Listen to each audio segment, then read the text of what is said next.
سراغ زندگی کے پیارے ناظرین، السلام علیکم ورحمۃ اللہ وبرکاتہ۔ ہمیں یہ بتاتے ہوئے بےحد خوشی ہو رہی ہے کہ آپ سب کا محبوب ماہنامہ رسالہ سراغ زندگی کا تازہ شمارہ تیار ہو کر پبلش بھی ہو گیا ہے۔ یہ شمارہ آپ کے لیے بہت ہی خاص ہے، کیونکہ اس میں حالات حاضرہ کے مطابق کئی مضامین و مقالات، تبصرے، تعارف کتب وغیرہ کے ساتھ عکس ایام، متلخ تلخ سفر کالم، نیز آپ تمام کے بیش قیمت خطوط بھی شامل ہیں۔ میری ذاتی خواہش ہے کہ ہم اس رسالے میں شامل تمام مضامین پر ایک ایک کر کے آڈیو بک بنائیں، تاکہ آپ کی تحریر و مضامین ویڈیو کی شکل میں بھی محفوظ ہو جائے۔ تو اس سیریز کے لیے سب سے پہلے جس مضمون کا ہم نے انتخاب کیا ہے وہ ہے اداریہ۔ اس کا عنوان ہے ناموس رسالہ صلی اللہ علیہ وسلم، بڑھتی گستاخیاں اور رد عمل۔ اس مضمون کو ہم نے اپنی ہی آواز میں ریکارڈ کیا ہے۔ آپ سب سے گزارش ہے کہ اس ویڈیو کو مکمل سنیں اور زیادہ سے زیادہ شیئر بھی لازمی کریں۔ ایک مسلمان کا اس سے بڑھ کر امتحان کچھ نہیں ہو سکتا کہ وہ عقل و حواس رکھتا ہو اور اس کے سامنے شان رسالت صلی اللہ علیہ وسلم میں گستاخی جیسے جرائم انجام دیے جا رہے ہوں۔ اس کی ایمانی غیرت و حمیت کو ملعونوں اور مجرموں کی طرف سے بار بار للکار لگائی جا رہی ہو، کیونکہ رسول اللہ صلی اللہ علیہ وسلم کی محبت کو تمام دانا شخص کے لیے سب سے پہلی حیثیت و منزلت حاصل ہے۔ والدین ہوں یا بھائی بہن یا کوئی اور عزیز و اقارب، سب پر آپ صلی اللہ علیہ وسلم کی محبت کو فوقیت دینا ہی دراصل ایمان کامل کی علامت ہے۔ لا يؤمن احدكم حتى اكون احب الیہ من والدہ وولدہ والناس اجمعین۔ یہ حکم تو جملہ انسانی کے لیے ہے، مگر اس سے پہلے خود خالق کائنات نے آپ کی شخصیت کو یوں پریزنٹ کیا ہے کہ وَرَفَعْنَا لَكَ ذِكْرَكَ۔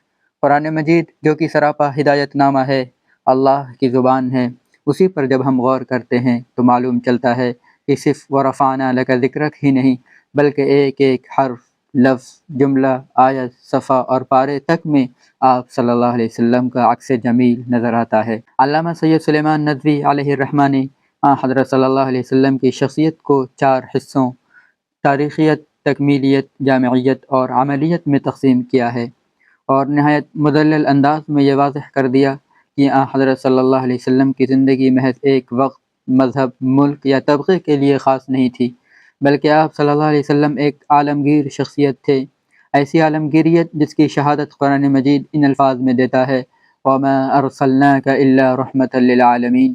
اسی طرح ایک عظیم محقق مسٹر رابرٹ نے ارادہ کیا کہ دنیا کی 100 عظیم ترین و اکمل ترین شخصیت کا تعارف پیش کریں گے۔ یہ ان کا اپنا اور ذاتی خیال تھا۔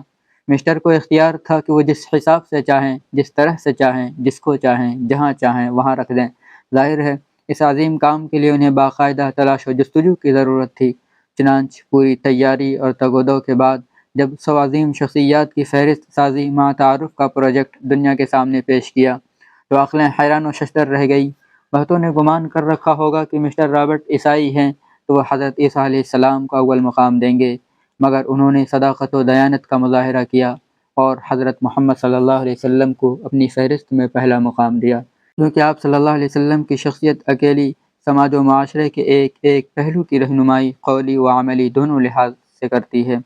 مگر ان سب کے باوجود کیا بات ہے کہ کبھی یورپین ممالک میں تو کبھی خود اپنے بر صغیر ہند و پاک میں ایسی عظیم و اعلیٰ ترین شخصیت کے خلاف بعض لوگ کچھ بھی تبصرے کرنے کی جسارت کر لیتے ہیں۔ ان لوگوں کے اندر آخر یہ جسارت آتی کہاں سے ہے؟ اس سلسلے میں یہ چند وجوہات ہیں جس کے سبب ہمارے ملک و معاشرے میں اہانت رسول صلی اللہ علیہ وسلم کا مسئلہ دراز ہوتا جا رہا ہے۔ نمبر 1، مذہبی تعصب۔ بعض افراد اور گروہ اسلام اور مسلمانوں سے پوری دنیا میں عموماً اور ہندوستان میں خصوصاً تعصب رکھتے ہیں، جس کی وجہ سے وہ ایسے اقدامات کرتے ہیں جو اہانت رسول صلی اللہ علیہ وسلم کا باعث بنتے ہیں۔ Number 2، Islamophobia. دنیا میں بڑھتا ہوا اسلاموفوبیا، جہاں اسلام کو انتہا پسند اور متشدد مذہب کے طور پر پیش کیا جاتا ہے، مسلمانوں کے خلاف نفرت کو بڑھاوا دیتا ہے۔ نمبر 3، سیاسی اور سماجی عوامل۔ ملک میں بعض سیاسی، سماجی و مذہبی شخصیت مذہب اسلام و پیغمبر اسلام صلی اللہ علیہ وسلم کی شخصیت کو ایجنڈے کے طور پر استعمال کرتے ہیں اور اپنے مفاد کے لیے مسلسل نشانہ بناتے ہیں۔ نمبر 4، میڈیا اور سوشل میڈیا کا غلط استعمال۔ جدید میڈیا اور سوشل میڈیا پر بغیر کسی سینسرشپ کی آزادی اظہار کے آڑ میں اہانت رسول صلی اللہ علیہ وسلم جیسے واقعات کو فروغ دیا جا رہا ہے۔ نمبر 5، جہالت و نادانی۔ اہانت رسول صلی اللہ علیہ وسلم کا جرم سرزد ہو جانے کی ایک بڑی وجہ اللہ کے رسول صلی اللہ علیہ وسلم کی ذات و صفات سے ناواقفیت بھی ہے۔ یہ ناواقفیت کبھی جہالت پر بھی مبنی ہو سکتی ہے اور کبھی نادانی و طغیانی و عیاشی پر۔ ظاہر ہے جب کسی مذہب کے خلاف زبان درازی ہوگی تو اس کا رد عمل بھی سامنے آئے گا۔ تو اس سلسلے میں ہمارا رد عمل کیا ہونا چاہیے، یہ چند تجاویز پیش ہیں۔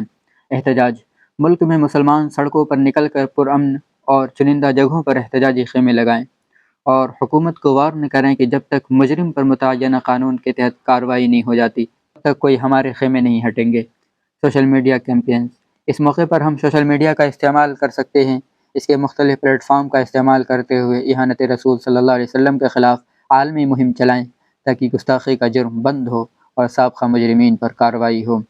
قانونی کارروائی: آئین ہند کی روشنی میں ہم 295(a) کے تحت کارروائی کی مانگ کر سکتے ہیں، کیونکہ یہ وہ دفعہ ہے جس کی وجہ سے کسی بھی مذہبی شخصیت، عقائد و عبادات کو جان بوجھ کر یا نادانستہ نقصان و ٹھیس پہنچانا قابل گرفت جرم ہے۔ اقتصادی بائیکاٹ: رد عمل کے طور پر بائیکاٹ بھی ایک نہایت کارآمد ہتھیار ہے۔ ابھی فلسطین و اسرائیل جنگ میں بھی اسی بائیکاٹ مہم کی وجہ سے اسرائیلی کمپنیوں کو کافی نقصان کا سامنا کرنا پڑا ہے۔ اس لیے اس طریقہ کار کو بھی ہم اختیار کر سکتے ہیں۔ دعوت اور تبلیغ: یہ طریقہ بھی نہایت اہم ہے۔ اس کی وجہ سے معاشرے میں تاخیر ہی صحیح مگر دیر پا پیغام جائے گا، لوگوں کے درمیان سے غلط فہمی دور ہوگی اور انہیں اسلام کو سمجھنے کا موقع ملے گا۔ خلاصہ کلام یہ ہے کہ ہمیں ایک متوازن رد عمل کی ضرورت ہے۔ بعض اوقات شدید غصے اور جذبات میں آ کر مسلمان ایسے رد عمل دیتے ہیں جو اسلام کی تعلیمات اور نبی کریم صلی اللہ علیہ وسلم کی سیرت سے مطابقت نہیں رکھتا۔ اسلام ہمیشہ امن، تحمل اور حکمت کی تعلیم دیتا ہے، اور نبی صلی اللہ علیہ وسلم نے خود بھی مخالفت کا سامنا صبر اور حکمت سے کیا۔